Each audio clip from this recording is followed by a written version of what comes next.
Egyptians and said, give us your silver and gold. By the way, they that did it were the women. I believe because the men wouldn't have had faith to do it. So they came out with silver, gold, and healing, miraculously delivered in one night. In 1948, the British pulled out. They gave up the mandate. They did not do what the League of Nations told them to do. They did not do what the United Nations told them to do. They were given that land as a homeland for the Jews, and they were to protect it for the Jews until enough of the Jews could be there to set up their own homeland. But what Britain did is they divided two-thirds of that land off and gave it to Jordan. They took the one-third that was left, and then they began to divide that up among Arabs and Jews. Britain made a decision that we are not going to help the Jews in their land. And when they proclaimed freedom, the British had already given airplanes to the Arabs, and British officers were working with the Arab armies. But we know the result. Another miracle took place. In the Exodus, the entire army of Pharaoh, the most powerful army in the world, was destroyed by an army of slaves. Not because they fought, but because they believed in God. Even if they'd fought, it still would have taken a miracle. And a world-class army was destroyed. They were outnumbered, they were outgunned, they had standing with whatever they had for weapons against chariots, and yet the nation of Egypt lost its army, and the nation of Israel survived. 1948. The day they proclaimed Israel as an independent nation, that minute, all the Arab armies of the surrounding nations launched an attack against Israel with one focus: to destroy every Jew. Egypt, Jordan, Syria, Lebanon, Iraq, all came with their armies that were equipped by the British. And they were so resoundingly defeated that America and other nations in the United Nations said, quick, quick, we got to have a ceasefire. And the Arabs said, we got to have a ceasefire. We'll be wiped out by this nation. A powerful nation, Britain, and what? Refugees from the ghettos of Europe, founding a nation. That marked 1948, the beginning of the fall of the British Empire. The British Empire never recovered from having taken a stand against God's people. Egypt never recovered from having treated the Israeli people like they did. So great miracles are what God is about, great miracles. We could go on through Israel's history and they say, look, the Exodus was just the first. 1948 was another miracle. 1967, read your history. Nasser got on the radio and proclaimed it to the world. We are going to launch a war. He wasn't pretending. We're going to launch a war with one goal. We are going to eradicate Israel. He didn't say anything different than Iraq is saying today, or Iran. We're going to launch a war, and we are going to destroy Israel. And the Egyptian army kicked the United Nations peacekeepers out, so that now there was nobody between them. They marshaled all their forces on the border. They shut down the straits into the Red Sea, cut them off, so that Israel couldn't have any shipping. That, by the way, in and of itself, is a declaration of war.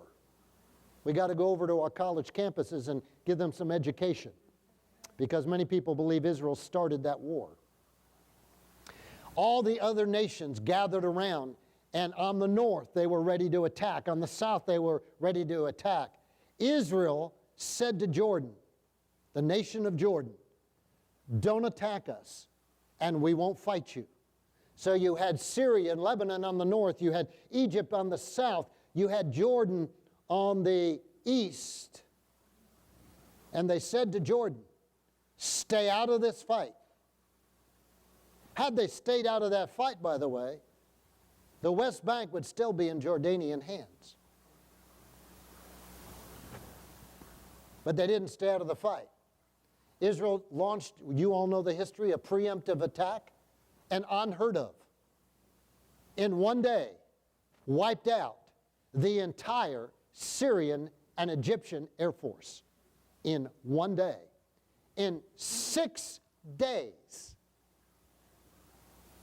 In 6 days, little Israel defeated an army of Egypt that was at least 10 or 20 times more powerful than they, with the Russian tanks and everything they had. They fought on 3 fronts, because Jordan did attack. They fought on the north, they fought on the east, and they fought on the south. Impossible. How on earth did that happen? How did a tiny nation, people thought for sure Israel is going to be destroyed. God showed up. God showed up. Confusion reigned in the armies against Israel. They fled in panic thinking 1,000 tanks were coming when there were 10. Sounds like some of the Old Testament battles that we have. God is a God of miracles. And we're entering a phase, we've always been there, but we're entering a phase in our history where we better start believing in a God of miracles. I want to talk today about the power of God for you. The power of God for you. You know, things are not always the way they appear. The devil is a great counterfeiter. He's a magician. He tries to make things appear other than they are. And if you go by what your 5 senses tell you, then you'll start believing what the devil tells you rather than what the Word of God tells you. We're going to be in a time when you are going to have to make a decision. Is this true, or is what the news telling me true? Is this true, or is what my eyes telling me is true? Is this true, or is what my emotions is telling me is true?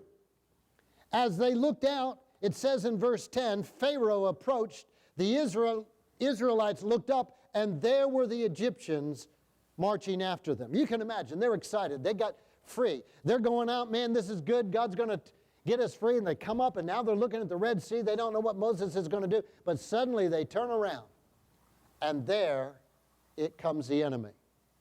Suddenly, it looks like everything is going to be lost. Appearances. How do things appear in your life? How do things appear in your family right now? Does it appear that people are lost, that people are gone wayward, that people won't respond to the Word of God? How does it appear in your work situation? Does it appear like there's no promotions? There's maybe not even the job is going to last? Does it appear like the unemployment rate is getting bigger? Does it appear like you're going to have to struggle to make ends meet? How does it appear in your bank account? When you open your checkbook, what is the appearance of that? Is the appearance, I don't know that we can make it another 3 months. Oh my goodness, we better start tightening up on things. I don't know how we're going to pay for this. I don't know how we're going to pay for that. What is the appearance? What are the appearance of things in your life? What's the appearance of the world in which you live in right now?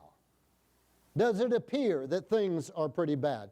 Do things look overwhelming? Does it look like failure is about to happen? All of those are appearances. But things are not always as they appear. I sat there one time watching David Copperfield make the Statue of Liberty disappear. Now, come on, I'm smart enough to know he didn't make it disappear. You know, I mean, I got enough physics and things in me to understand he didn't literally make it disappear. But I watched two things. I watch what I'm seeing on the screen. I'm watching that, but I'm watching the reaction of people. Come on. When something's a surprise, what do people do? No, they go, they're startled. So I'm watching for a startle response. You know what a startle response is? It means something happened. I was doing a marriage encounter weekend one time, and I'm sitting up at the head table. We're giving a presentation. I got 60 people sitting out there, 30 couples. And all of a sudden, in the middle of one of our team members talking, I look out. I hear something clank, like somebody dropped a book or something. And a guy bends over to pick up whatever got dropped. And I look, suddenly I notice that the 3 people behind him and another person, their look is like this. Now, for the rest of the 15 minutes of our talk, I'm trying to figure out what on earth did he drop that caused them to go. And a couple of them jabbed each other. And it's like, and I couldn't in my mind imagine what he had with him in the room that he dropped. I thought, at one point I thought, well, maybe he had an artificial arm and it fell off. I had a friend once with an artificial arm, and he would come up and shake hands with you with that arm, and you'd grab his hand, and then he'd pull back, and the arm would come out. It's like, I thought, well, maybe he had an artificial limb, and it fell off. That might give you that kind of startle response. I couldn't think of anything else. And as soon as the talk was over, all the women went back to their rooms to do some writing, and all the men were staying in the conference room, and 3 men immediately come up to me. And they say, can we talk to you outside the conference room? I said, yes, come out. He has a gun.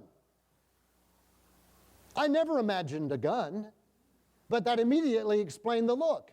If you were in a meeting and all of a sudden somebody drops a gun, it's like, And I went to my team members and I said, we need to deal with somebody. Somebody in there has a gun. And they all said, a gun! I said, so they kind of left me to handle the problem with the man with a gun. Saying, you can't bring a gun into a conference room, especially when it's an emotional conference, But see, a startle response. And so when David Copperfield made the Statue of Liberty disappear, flash guns go off and everything, and then the people that are sitting there on the island are like this. And people that are over on one of the other islands are like this. And I'm looking at the screen. How do you do that? Where to go? Where to go? Okay? Now, I know enough that appears as real. But it isn't real. Do you know what fear is? You might want to write this down. Fear is false evidence appearing real. False evidence appearing real. Psychologists will tell us that over 90% of what you fear never happens. Never happens. Of the remaining 10%, 90% of that never happens as bad as you thought it was going to be. Which means all your worry and fear is about 1% that has any reality to it. Appearances. Whatever your life appears like, whatever the hopelessness appears like, that is what the enemy wants you to see. Now, the result of looking at appearances wrongly is it will have an immediate effect. And the effect in verse 10 is that they looked up where the Egyptians were marching after them, and they were terrified. The result of looking at evidence wrongly is terror. And that's what the enemy wants you to do. Bible says in the end times things are going to happen that will cause the hearts of men to fail or to melt in fear. Literally, things will happen that are so out of human comprehension, people will literally have heart attacks when they see it. Come on, when the Great Depression happened, when people were up there looking at their ticker tape of their stock, and a man, who thought he had 50 million, found out his stock is now worth nothing, in the moment of that fear and terror, jumped out of the building to commit suicide. There can be no life. It's going to be overwhelming. Fear, terror, is the effect of looking at appearances rather than looking at the Word of God. It is a scary world out there unless you have the Word of God in you. Fear is the weapon of choice of the enemy. Fear is the reciprocal or the opposite of faith. You cannot have faith and fear simultaneously. Fear comes with tremendous feelings. Fear can be present in people who you might think should know better. the disciples of Yeshua in the boat. A storm comes up. He's asleep in the back. Now, wouldn't you think if he's asleep, he must know something? But they're in fear. And they wake him up in fear. Don't you care? We're drowning. They weren't drowning. That wasn't real. Had the boat been swamped? No. Were they out of the boat in the water paddling for life? No. They projected that the storm was going to do something. And Yeshua simply stood up and said, "Peace, be still." And then he turned to them and wanted to know, where was your faith? Why didn't you speak to the storm? The result of looking at appearances rather than the Word of God, and the effect of that, which is fear, is that it causes people to say words. The devil's after your mouth. If he can't get your mouth, he can't get you. Wow. In verse 11, they said to Moses, "Was it because there were no graves in Egypt that you have brought us in the desert to die?" Now wait a minute.